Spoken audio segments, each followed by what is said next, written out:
Hi, I'm Willie and welcome back to my channel. Welcome to the second pfSense video that I'm creating in this series. And last time we created the network, we created the VMs and all that. This time I will tell you that I swapped out Ubuntu for Puppy Linux. And whereas Ubuntu is like a 4 gig ISO, Puppy Linux is 288 megs, runs great in a gig of RAM. And it's going to allow us to do everything we want to do. So I did switch to that. I will put a link to Puppy Linux down in the description. Also, someone else asked for a diagram of how this is all put together. Now, this is a lab environment, and you are likely not going to, well, you may encounter this, but you will likely not encounter a setup like this unless you're in a lab environment. And there are some things that we will have to create workarounds for to make work because we created a double and triple NAT situation. So, and when we get to those, in whatever series we get to those, I will explain what that is, why it's bad, and how we work around it.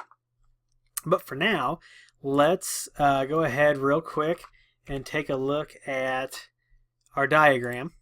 So this is our pfSense lab. So we have our internet coming in here. It comes into an edge router X currently. The edge router X goes to a switch. Then in the switch, we've got our USG that we configured in the Unify videos. Then from the LAN port of the USG, we go to another switch. Then from the switch, we go to our pfSense box. And then from pfSense, we go to a Linux PC. Now, what I'm not showing you on here is that logically, this pfSense and this Linux PC are all in my PC because they're virtual. For all intents and purposes, this is exactly how it's laid out. So let's go ahead and bring up our machine. And the first thing we're going to do is we're going to log into our interface using the username and password we set in the last video. And we are at https://192.168.55.1. We'll go ahead and log in. Now when we first log in under version, you're going to see it says obtaining update status. And this little cog is going to be turning and it says version 2.3.2_1 is available. Well, what happens if we click this little cloud?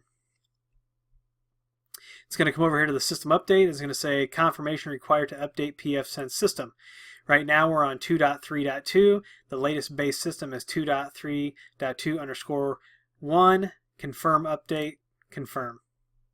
So it is going to go out and it is going to update the system.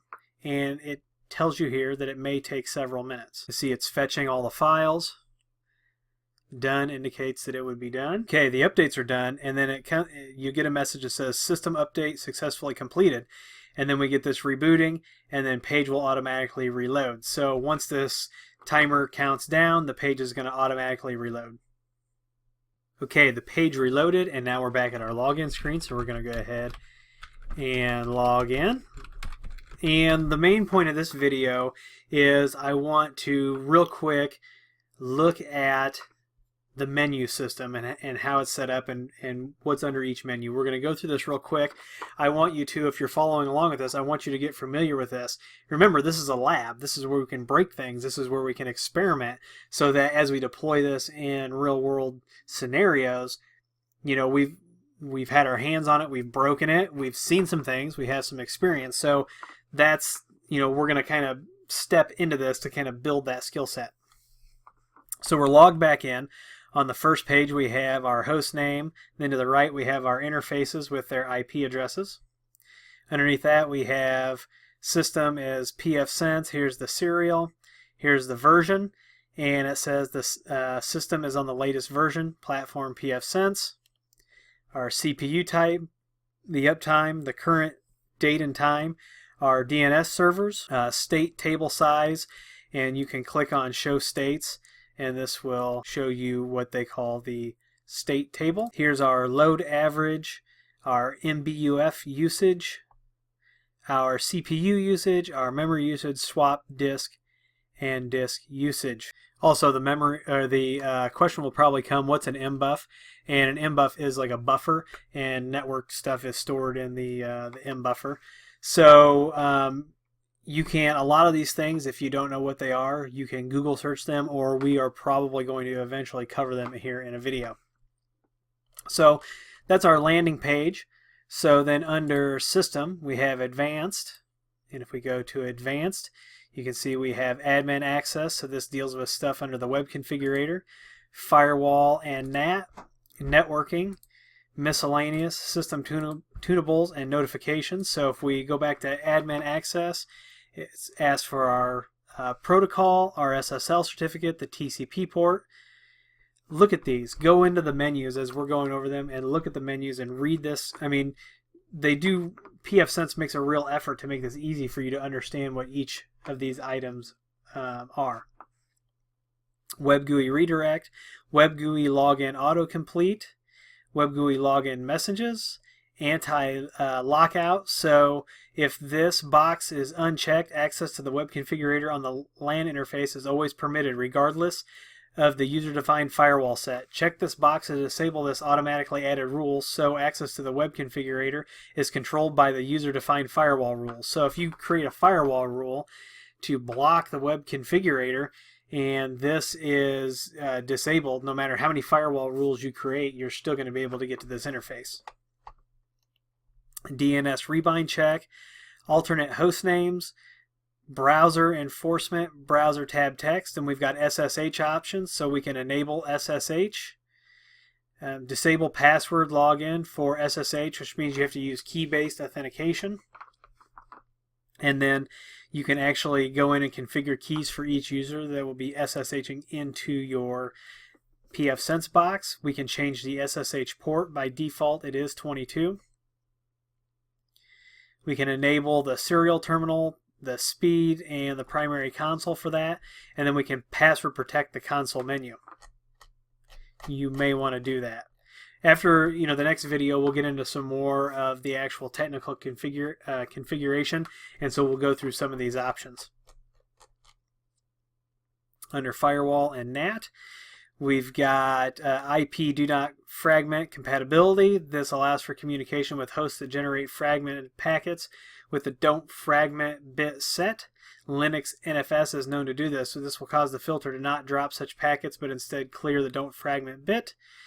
IP random ID generator, firewall optimizations, disable firewall, disable firewall scrub, firewall adaptive timeouts, firewall maximum states. I mean, these menus, there is a lot to it. pfSense is highly configurable, and that's what I really like about the system. Then we've got the networking. We've got allow IP version 6. And right here it says all IP version 6 traffic will be blocked by the firewall unless this box is checked. And that box is checked. IPv6 over IPv4 tunneling. So that is a method that can be used to kind of run IP version 6 over IP version 4.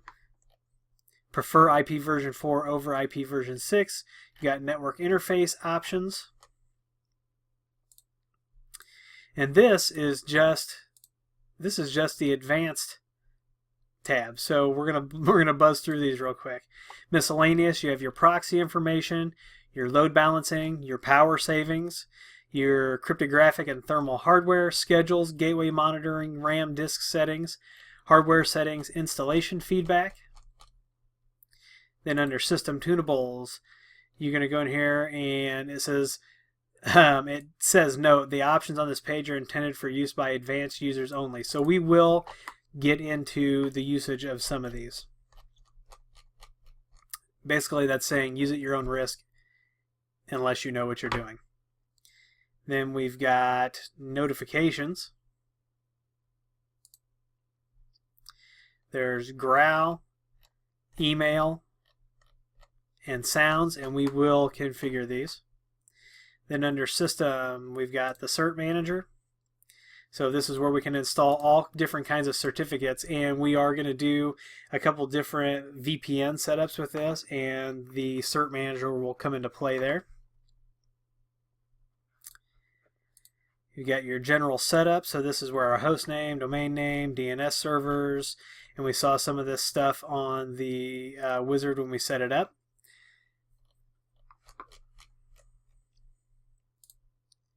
High availability sync, so you can run dual systems in an HA configuration.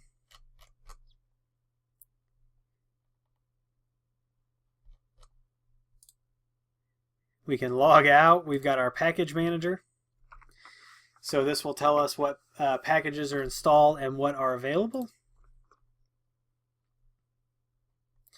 So you can look at all of the packages that are available for install, and we don't have any of these yet, but we will add some, especially like Snort. You know what Snort is? Then you've got Squid, which is a proxy, and we are going to do URL filtering with this, so we will see SquidGuard installed.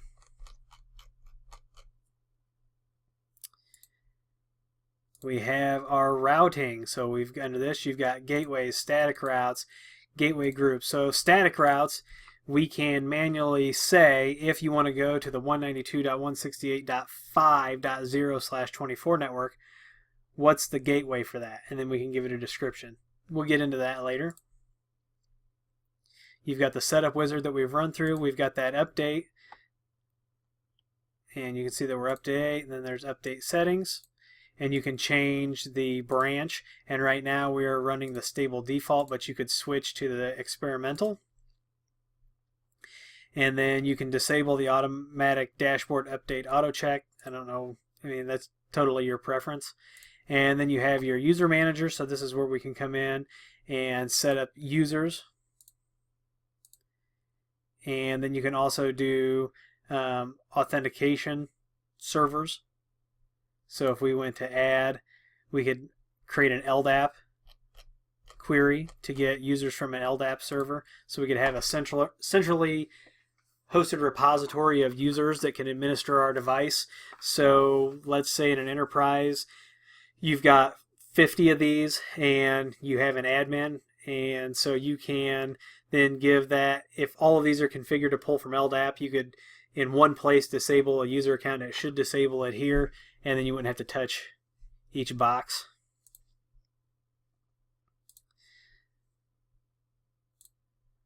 Then under interfaces, you've got LAN in the configuration options there, and then same for WAN. And then if we had more interfaces, we could do some assigning. Under firewall, we've got aliases, we've got ports, URLs, and all. That would show everything. So under firewall, then we have NAT. This is where we're going to create our port forwarding, our one-to-one NAT, our outbound. And you can see we've got 4 different modes for outbound. And it will show you mappings. If you do those, there are automatic rules that are created. And then we've got the NPT mappings. Under firewall, we've got rules. So we've got the floating rules, the WAN rules, the LAN rules. Then we've got schedules, so we can actually do some scheduling with firewall rules, or with the firewall. We have a traffic shaper that we can set up, so I know this is probably going to be of interest to some of you. I get a lot of email and a lot of comments about how to set up QoS or traffic shaping and stuff like that. And then we've got virtual IPs. Under services, we've got all of this. We've got captive portal, DHCP relay. So DHCP relay, you set that up if your DHCP server is in another subnet. You can allow DHCP to come across subnets. Here's our DHCP server options, and you can look at that on the LAN and the WAN.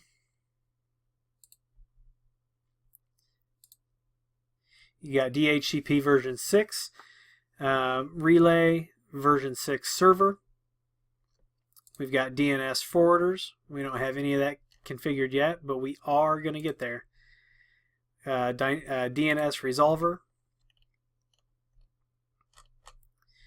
And let's see what else. Then we've got dynamic DNS, so I will show you how to set up a dynamic DNS name. I'll use Google when we do ours. IGMP proxy. We've got load balancer, and under load balancer you got pools, virtual servers, monitors, and settings. Then we've got NTP, and you can see we set our NTP server to ntp.uiuc.edu, which is the University of Illinois. And then you've got ACLs, serial GPS, and then PPS, pulse per second, serial GPS. A GPS connected via serial port may be used as a reference clock for NTP. If you don't know a lot about GPS, Global Positioning System, the timing on that is absolutely crucial. And in fact, GPS runs a lot of things, cell phones, navigation systems, and there's a whole lot of things dependent on GPS. And if you go back to the Google machine and do a search, there was one of our military branches of the military were running tests where they blocked GPS and people's cell phones failed, and it caused all kinds of things to go crazy. So just a quirky little side note on GPS there. We've got a PPPoE server, SNMP. We'll talk about that. If you haven't seen the monitoring video, the Libre NMS video that I did, go ahead and check that out. Universal plug and play. We have that. We don't have that enabled yet. We'll talk about that when we get there. Then you got Wake on LAN. So what this can do is this service can be used to wake up or power on computers by sending special magic packets, and that is really the name, is magic packets. So if your computer on your LAN has Wake on LAN built into the system, your pfSense box can send magic packets and power your machine on when you're not home. Okay, under VPN, there's the IPsec setup. So you would see tunnels, mobile clients, pre-shared keys, advanced settings. Then we've got L2 TP, configuration, and users. And we are going to configure this because VPN is very hot today. So we will see configurations on all those. Then we've got OpenVPN, and this is something that everyone's interested in too. So we will see this. So we've got servers, clients, client-specific overrides, and then wizards. Then under status, we can look at the status of most of everything that can be configured. We do not have a captive portal set up yet, so we don't have anything going on with the status there. We've got our failover. We've got our status dashboard. We can go to DHCP leases. So you can see there's our puppy PC. What else? Gateways. So here's the status of our gateway. It's online. Here's our interface statuses. So this gives you a quick place to go to get, all of your information about what's going on with the system. So get really familiar with the status and the logs, because for troubleshooting you will use this screen quite a bit. You will also use Diagnostics quite a bit. So Diagnostics ARP table. I don't know if you've ever had ARP problems. A lot of times equipment's not flushing ARP the way it should, and so you have to call your ISP and have them, reboot their equipment because it doesn't flush the ARP. Or, you can see all kinds of issues with ARP. Really get to know this diagnostic screen and this status screen. We will be using this a lot as we're setting labs up and they don't work properly. Here you can halt the system. There's a DNS lookup. There's all the google.com stuff. That's what it returned right there. What else? We can reset the factory to factory defaults. We can edit a file. We can do a packet capture. And that's worth its weight in gold right there. We've got a PF top. Take a look and see what's going on with the traffic going in and out of the system. PF info. Go in, do yourself a favor before we start doing more labs. Go in and check this stuff out. We can do a reboot. We can take a look at our routing table. You ever figure out why traffic's not getting to a certain place? Could be a routing issue. Then there's smart status for the hard drive. Sockets. System sockets. So go in and play with the status, play with the diagnostics. We do not have a gold membership or a gold subscription for this, but it will. We could purchase that, but we're not going to at this point. And then we have help underneath. So right now you're going to see that I'm not getting out to the internet there.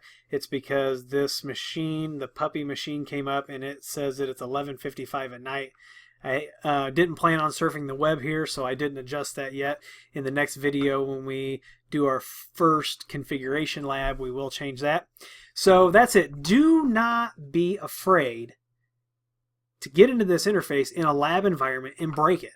I mean, you may learn. You may be the type of person that learns more by doing it and breaking it. You know I certainly learned a lot by actually being able to put my hands on this and figure out how it works. Supplement that with a little reading, maybe a little video, maybe some discussion with somebody else, and you can really start to get a great understanding and really then start leveraging your knowledge here. So if you like the video, please give me a thumbs up. Please subscribe. Please comment and share, and we will see you in the next video.